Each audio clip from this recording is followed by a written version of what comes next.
കുഞ്ഞുമായി വേദ തിരിച്ചു വരുന്നൊരു കാഴ്ച നമുക്ക് കാണാനായിട്ട് കഴിയും. അങ്ങനെ വേദയാണെങ്കിൽ ആരും അറിയാതെ, ആരോടും പറയാതെ വിക്രത്തിൻ്റെയും വേദയുടെയും കുഞ്ഞിന് ജന്മം നൽകുന്നുണ്ട് എന്ന് കാണാം. ഇവിടെ വിക്രമാണെങ്കിൽ വേദയെ ഓർത്ത് തീ തിന്നുകയാണ് എന്നും കാണാനായിട്ട് കഴിയും, കാണാനായിട്ട് സാധിക്കും.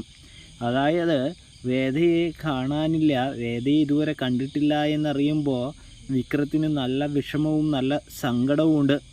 എന്നിരുന്നാലും വിക്രമാണെങ്കിൽ ആ സങ്കടവും വിഷമവും ഉള്ളിൽ വെച്ചുകൊണ്ട് തന്നെ തൻ്റെ അച്ഛനും അമ്മയുടെ അടുത്തും വലുതായിട്ടൊന്നും അതിനെക്കുറിച്ച് ചോദിക്കുന്നില്ല. കാരണം അവരും വളരെയധികം സങ്കടത്തിലായിരിക്കുമെന്ന് വിക്രത്തിനറിയാം. അതുകൊണ്ട് തന്നെ വിക്രം സ്വയം പഴിച്ച് സ്വയം പൊട്ടിക്കരയുന്ന ഒരു കാഴ്ചയാണ് കാണാനായിട്ട് സാധിക്കുക. ഇവിടെ വേദയാണെങ്കിൽ കുഞ്ഞിന് ജന്മം നൽകുന്നതിന് വേണ്ട സാഹചര്യവും തുകയും ഒക്കെ സ്വന്തം അധ്വാനത്തിലൂടെ കണ്ടെത്തുന്നുണ്ട് എന്ന് കാണാനായിട്ട് കഴിയും. ഇതേ സമയമാണെങ്കിൽ നമ്മുടെ വേദയാണെങ്കിൽ വിക്രത്തെ വിവരമറിയിക്കാത്തതിൻ്റെ വിഷമവും പേറുന്നത് കാണാനായിട്ട് സാധിക്കും. വേദയ്ക്ക് നാട്ടിലെ സുഹൃത്തുക്കൾ ഉള്ളതുകൊണ്ട് തന്നെ വിക്രത്തിൻ്റെ ശിക്ഷയെയും ശിക്ഷാ കാലാവധിയെയും കുറിച്ച് വേദ അറിയുന്നുണ്ട് എന്നും കാണാം. അതുകൊണ്ട് തന്നെ ശിക്ഷ അവസാനിക്കാറാവുന്ന ആ സമയം വേദ കുഞ്ഞിനെയും കൊണ്ട് വരുന്നൊരു കാഴ്ച. നാട്ടിലേക്ക് വന്ന് വേദയാണെങ്കിൽ ആദ്യം തന്നെ വിക്രമിൻ്റെ വീട്ടിലേക്കാണ് പോകുന്നത്. അവിടെ അച്ഛനും അമ്മയും കണ്ട് കാര്യങ്ങളൊക്കെ ഒന്ന് സംസാരിച്ചതിന് ശേഷം തൻ്റെ വീട്ടിലേക്ക് പോകാമെന്ന് വേദ തീരുമാനിക്കുന്നു. അതുകൊണ്ട് തന്നെ വേദയാണെങ്കിൽ ആദ്യം വിക്രമിൻ്റെ വീട്ടിലെത്തുമ്പോൾ അവർക്ക് വിശ്വസിക്കാനായിട്ട് സാധിക്കുന്നില്ല. അവരെല്ലാവരും ഞെട്ടിത്തെരിച്ച് നിൽക്കുന്നുണ്ട്. മോളെ, നീ എവിടെയായിരുന്നു?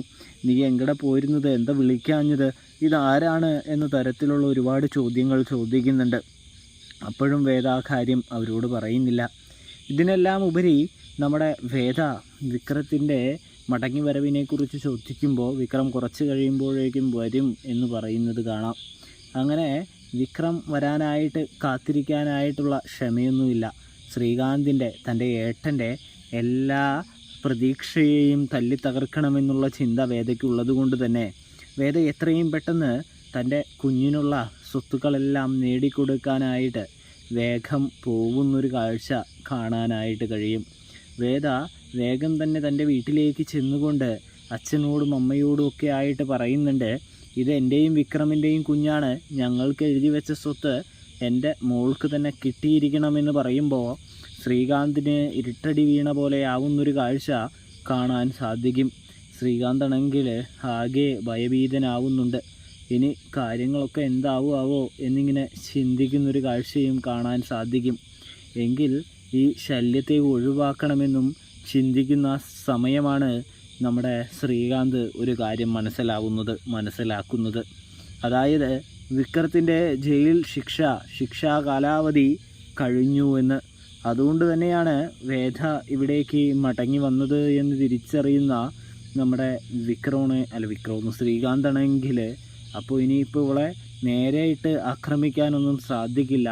അവൻ തടയുക തന്നെ ചെയ്യും. എല്ലാത്തിനും ഒരു മറവും ചതിയും പണ്ടെങ്ങനെയാണോ ചെയ്തത് അതേമാതിരി തന്നെ തിരിച്ചടിക്കണം. തിരിച്ച് ഒരു ചതിയിലൂടെ തന്നെ അവളെ താഴെയിടണം, അവളുടെ മകളെ ഇല്ലാതാക്കണമെന്ന് ചിന്തിക്കുന്ന ഒരു ശ്രീകാന്തിനെ നമുക്ക് കാണാനായിട്ട് സാധിക്കും. പ്രേക്ഷകരെ, പ്രിയ കൂട്ടുകാരെ, അപ്പോൾ റിവ്യൂ ഇഷ്ടപ്പെട്ടാൽ സബ്സ്ക്രൈബ് ചെയ്യാനായിട്ട്